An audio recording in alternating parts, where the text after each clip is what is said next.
Bonsoir à toutes et à tous, ravi de vous retrouver pour une nouvelle semaine d'Accès Direct, votre rendez-vous quotidien avec l'actualité et l'information en direct sur votre chaîne préférée. Nous sommes le lundi 24 juin 2019, c'est parti pour 45 minutes de belles rencontres.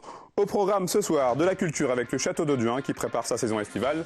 Nous parlerons ensuite hôtellerie et gastronomie avec Fabrice Gratreau, directeur du nouveau hôtel à Annecy qui fait peau neuve. Il sera accompagné du chef de nouveau restaurant. Et enfin, de première partie, nous reviendrons sur la superbe saison de Remilly en rugby qui s'est achevée ce dimanche. Mais avant toutes ces réjouissances, j'ai le plaisir d'accueillir Clémence pour les titres de ce journal d'aujourd'hui. Bonsoir Clémence. Salut Seb. Beaucoup de monde présent pour la présentation de la saison culturelle à Bonlieu. Et oui, alors des spectacles, des concerts, de la danse et du théâtre, il y en aura pour tous les goûts et tous les âges cette année au Centre Bonlieu.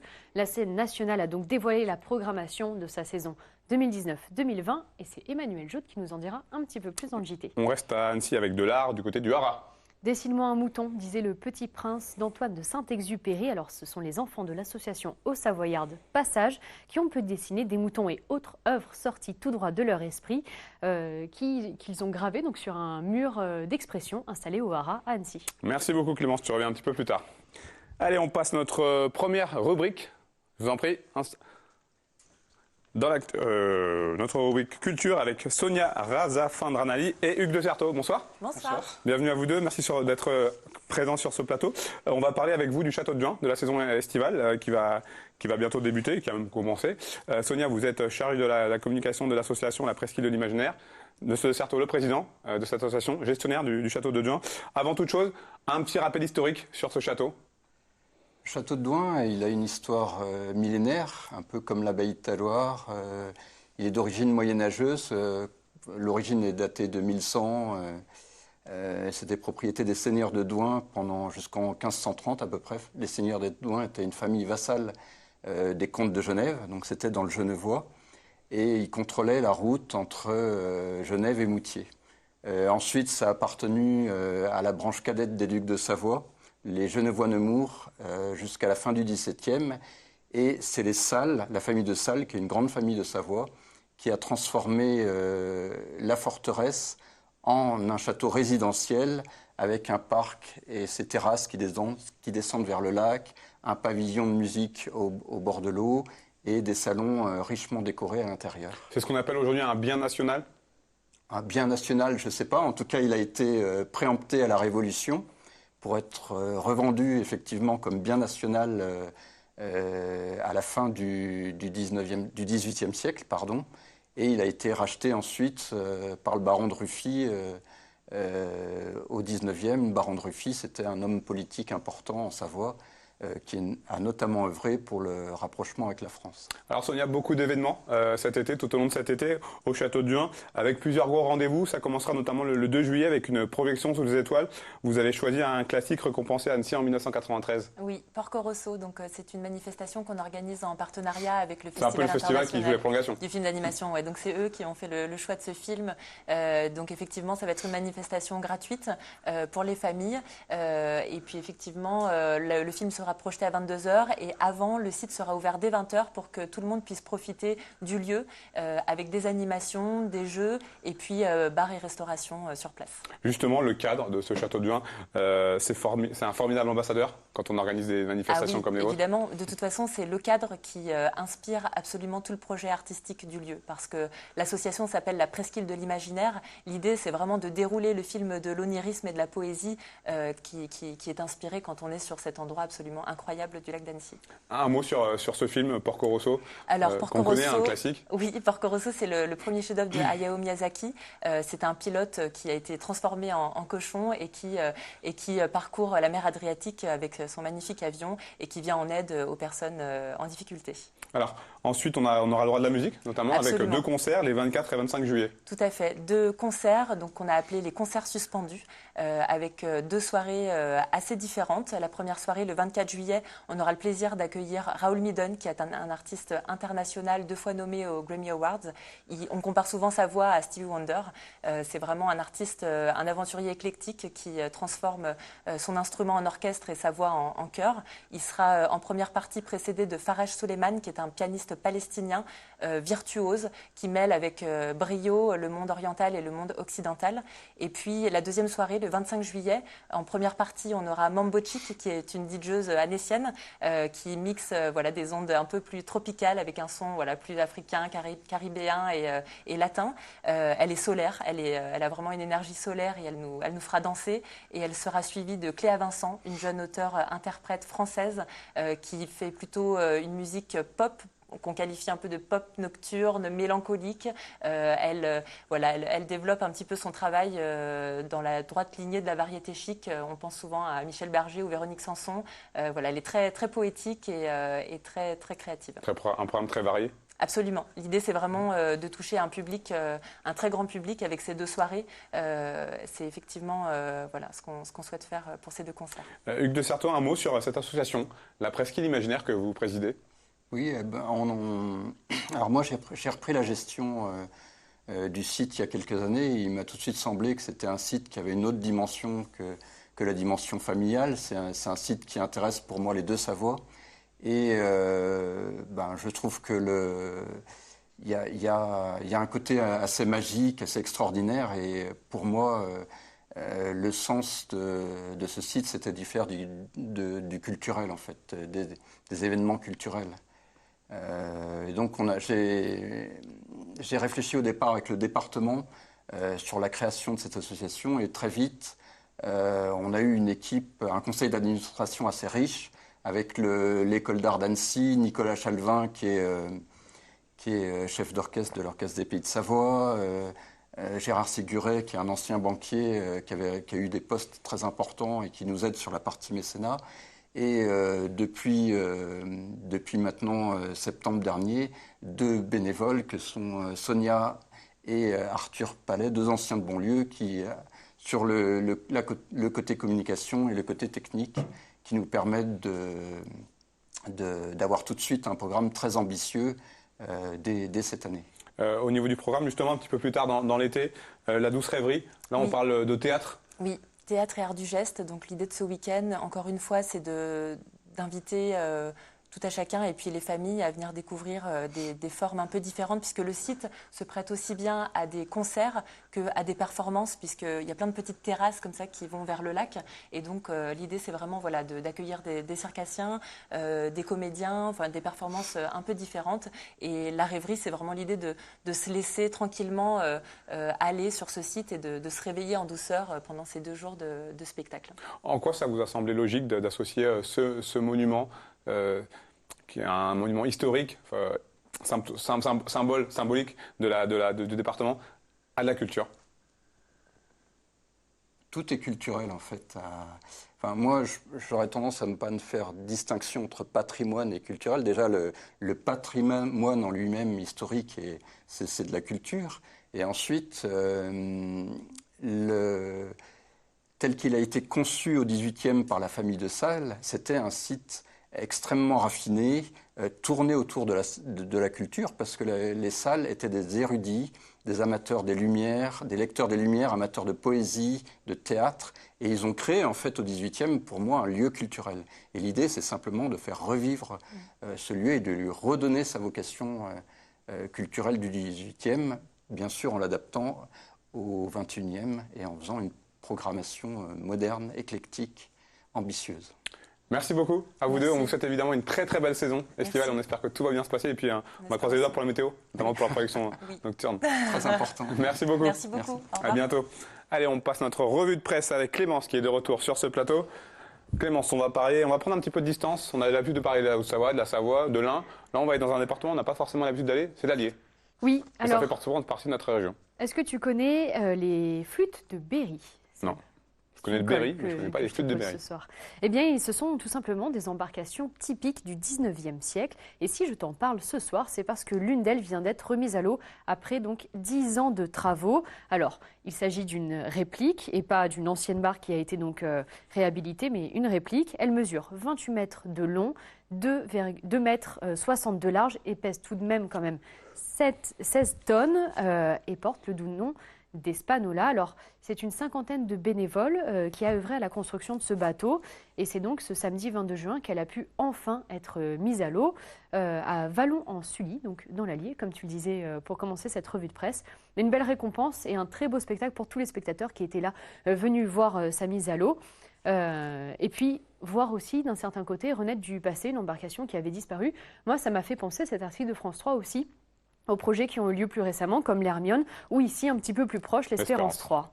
Absolument. Un record du monde pour enchaîner. Oui, alors est-ce que tu aimes les duos? Là, pour le coup, je suis sûre que tu connais les duos. Est-ce que tu aimes les duos? J'aime ça.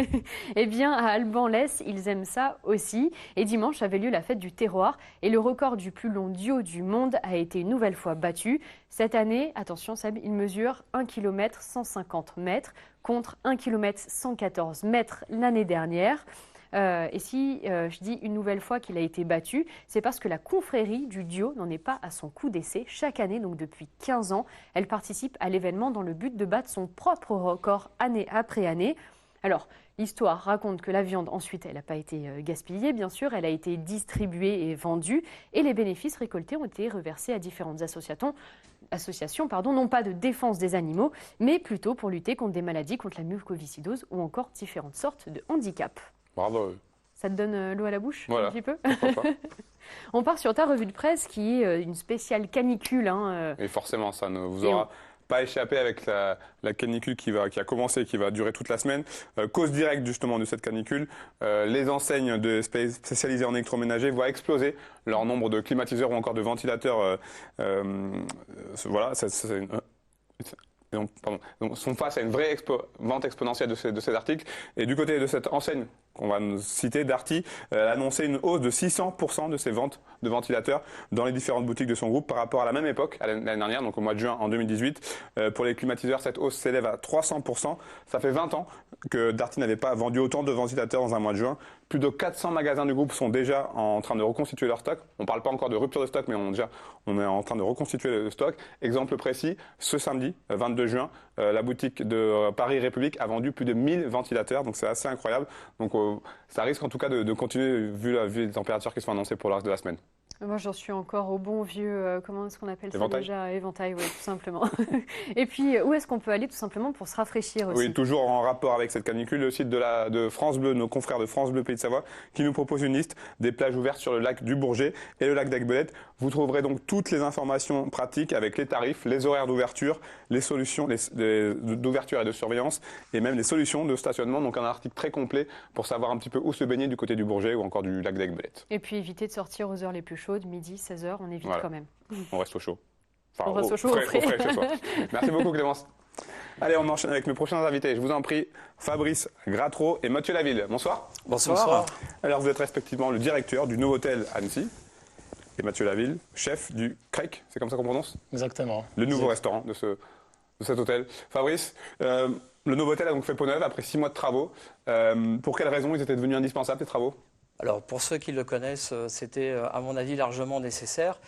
C'est un hôtel qui avait une décoration plutôt dans les années 80, qui était aussi en décalage avec ce que fait Novotel aujourd'hui dans ses hôtels. Et puis loin aussi des rénovations quasiment faites sur la concurrence au niveau d'Annecy. L'objectif de cette refonte, c'était quoi concrètement? L'objectif de cette refonte, c'était tout d'abord mieux répondre à la demande de la clientèle d'aujourd'hui. Et puis c'était aussi de créer un lieu qu'on a voulu et qu'on a baptisé d'ailleurs Spot Indoor, qui correspond en fait à l'art de vivre et au slow life de la ville d'Annecy. Le sport à la montagne qui sont particulièrement mis à l'honneur, c'est symbolique d'Annecy, ça reflète? Oui, alors Annecy, on le sait tous, c'est la capitale des sports outdoor. Donc pour nous, il était important d'imaginer un lieu dans lequel tout le monde pouvait se retrouver, un lieu de troisième mi-temps des sports outdoor. Et c'est très réussi, en tous les cas, c'est ce que nous disent nos clients. Alors vous en avez également profité pour proposer The Crec, on l'a dit en début d'interview, un nouveau refuge gourmand. Déjà, qu'est-ce que ça signifie? Du coup, The Crec, en fait, c'est un mot irlandais, c'est ça? C'est une expression irlandaise, exactement. On a réfléchi par rapport à tout le concept de sport outdoor, qu'est-ce qu'on pouvait faire sur Annecy. On avait envie de devenir un spot où les gens puissent se réunir tout au long de la journée, chaque jour. Et donc du coup, The Craig, c'est un endroit convivial, un endroit festif, un endroit où on peut se retrouver tous ensemble et un endroit de troisième mi-temps. Voilà. Qu'est-ce que ça représente pour vous d'être le chef de ce nouveau restaurant? Du coup, c'est un gros challenge, c'est du plaisir aussi. Voilà, beaucoup de travail pour mettre tout ça en place, mais voilà, c'est super agréable dans cette région qu'est Annecy. Il y a beaucoup de beaux produits, il y a vraiment matière à travailler, c'est super intéressant. Vous êtes un grand voyageur, ça se ressent, j'imagine, dans votre cuisine? Exactement, j'ai pas mal voyagé et donc le but du jeu, c'est de trouver l'équilibre entre mes voyages et tous les produits locaux. Voilà. Qu'est-ce qui vous a séduit dans le profil de Mathieu? Ce qui m'a séduit, c'est d'abord sa passion pour ce qu'il fait. Et on va commencer d'abord par tout ce qui est nourriture et liquide. Il passe ses week-ends à essayer de nous faire des jeans, donc c'est plutôt intéressant. Et puis aussi, c'est son inspiration autour de ses voyages, mais pas que. Mathieu va beaucoup aimer aussi la destination, puisqu'il pratique le trail. Donc forcément, c'est un tout. Dans cette nouvelle configuration, 95 chambres, dont 21 premium et 2 nouvelles suites, avec notamment le concept de N-Room, qu'est-ce que c'est? Alors le concept N-Room Novotel, on va dire que c'est de la chambre standardisée, très moderne, dans laquelle on peut y installer plusieurs configurations, et à la fois pour la clientèle loisir et à la fois pour la clientèle affaires. Ce sont des chambres hyper connectées, avec de grands écrans, voilà, dans lesquels on peut à la fois travailler, se reposer et longuement séjourner. Vous venez de l'évoquer, vous misez également sur le côté business? Oui, tout à fait. D'ailleurs, nous avons transformé un étage à destination de la clientèle affaires. Ça veut dire quoi? Ça veut dire que ce sont des chambres qui sont équipées d'un bureau pour pouvoir travailler et d'ailleurs de chambres aussi exécutives. Ce sont des chambres dans lesquelles nous avons un minibar qui est offert. Enfin, le minibar est offert avec des Nespresso. Et voilà, tout pour pouvoir bien travailler.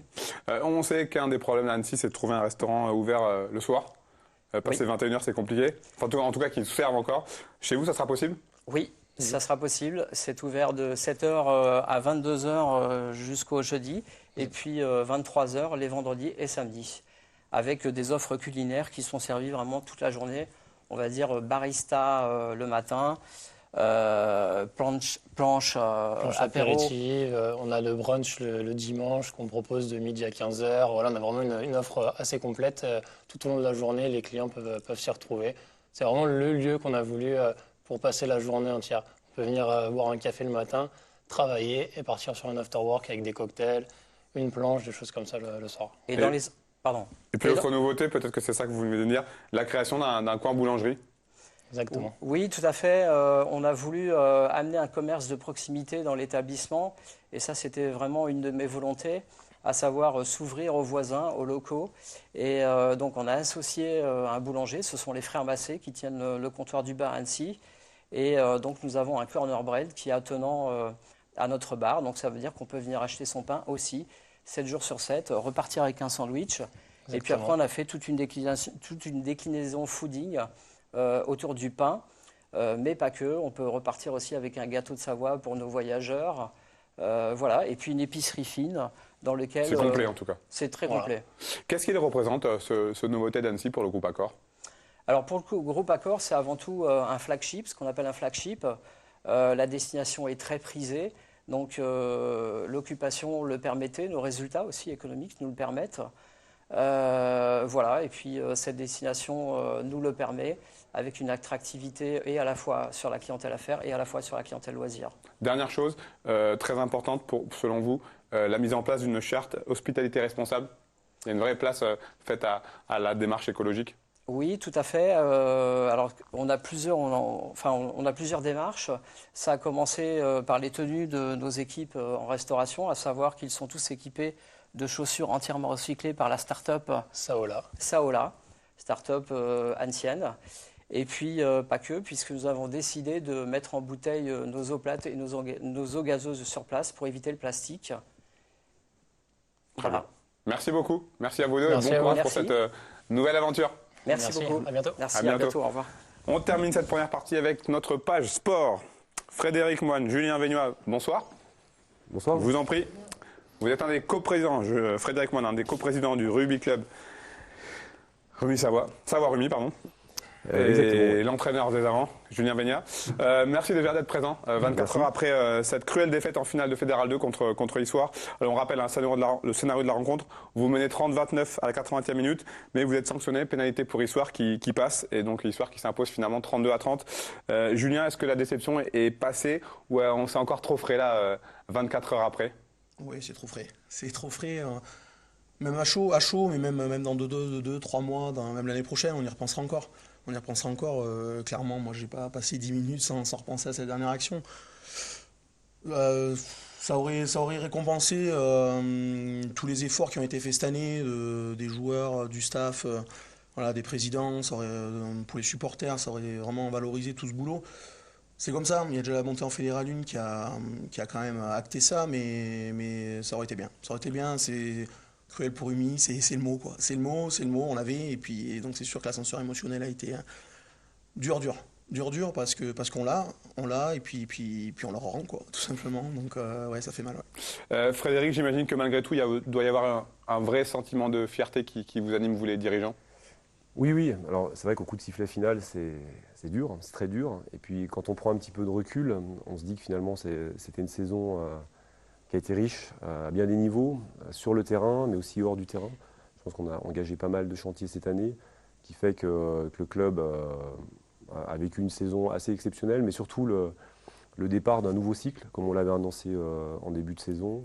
Première étape, la montée en Fédéral 1. Donc ça, c'est fait, et c'est essentiel, parce que ça va permettre déjà de renouer avec le haut niveau, et puis ça va surtout permettre de continuer à structurer le club sportivement, mais aussi dans l'organisation globale, que ce soit financière, développement du partenariat.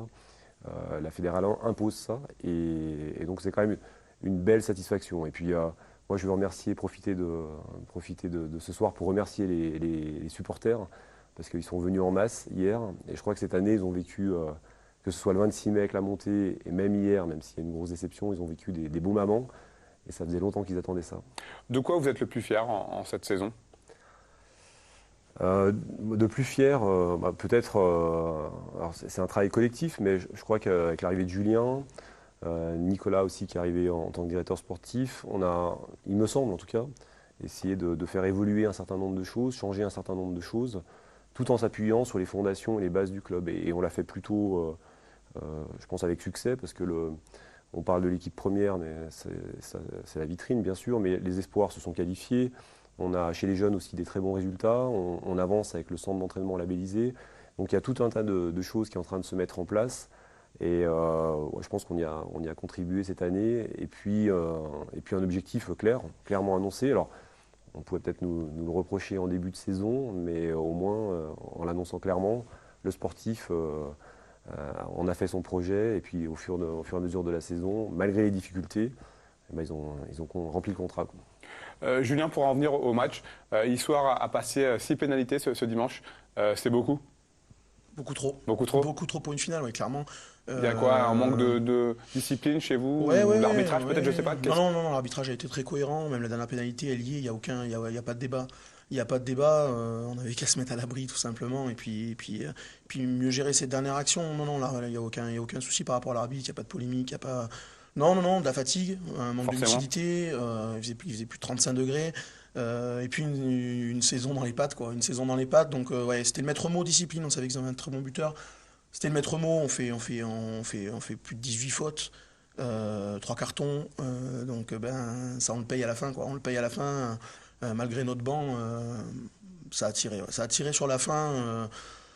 Ça a tiré pour tout le monde, mais on a été beaucoup trop indisciplinés. À un moment, on bascule à plus 12, à 25-13. Le match, on doit le plier. Et puis finalement, on les remet dedans. Ils reviennent à 25-16, 25-19, 25-22. Et ouais, ça nous fait trop mal. Ça nous fait trop mal. C'est une discipline sur une finale comme ça. Les détails sont trop importants pour faire autant de fautes et pour tout donner comme ça à l'adversaire. Ils n'ont rien volé. Hein. Ils n'ont rien volé, mais on leur en a donné beaucoup quand même. Alors, on l'a dit depuis le début de cette interview, Rumi évoluera donc l'année prochaine, enfin la saison prochaine en Fédéral 1. Est-ce que c'est pas le plus dur qui commence ? Non, je pense pas. Moi, quand je suis arrivé à la présidence au mois de juin, on a essayé avec les dirigeants, en tout cas, de présenter un projet à 4 ans. Et la première étape, c'était la montée de cette année. Et toute la saison, on a travaillé et structuré avec la certitude qu'on montrait. Donc on a déjà commencé à travailler avec les partenaires, on leur a annoncé un petit peu comment on voulait développer le budget et pour la finalité de ce budget, bien leur expliquer, être transparent. Sportivement, Julien pourrait en reparler, mais l'objectif, c'est de conserver une grosse partie de notre effectif. Vous avez d'ailleurs annoncé plusieurs prolongations. Voilà, c'est important ça de pouvoir... je pense que pour le sportif et pour les dirigeants, c'est de se dire, on sait déjà sur 2 ans, avec tel joueur, on va pouvoir avancer et construire. Donc on a des fondations solides. Maintenant, à nous d'être intelligents dans le recrutement, mais ça, je fais confiance à Julien et à Sébastien pour bien travailler sur le sujet. Et puis tout ça, on n'a pas attendu le 26 mai, donc on a engagé un certain nombre de chantiers. Donc non, moi je ne suis pas du tout inquiet, plutôt enthousiaste, parce que ça va... On a déjà hâte de s'y mettre là, alors que c'est encore frais. La Fédérale 1, oui, ça fait plus depuis Noël qu'on se projette. Donc non, c'est excitant, c'est pas du tout un frein, au contraire, c'est pas le plus dur qui commence, au contraire, il y a une visibilité qui va être énorme.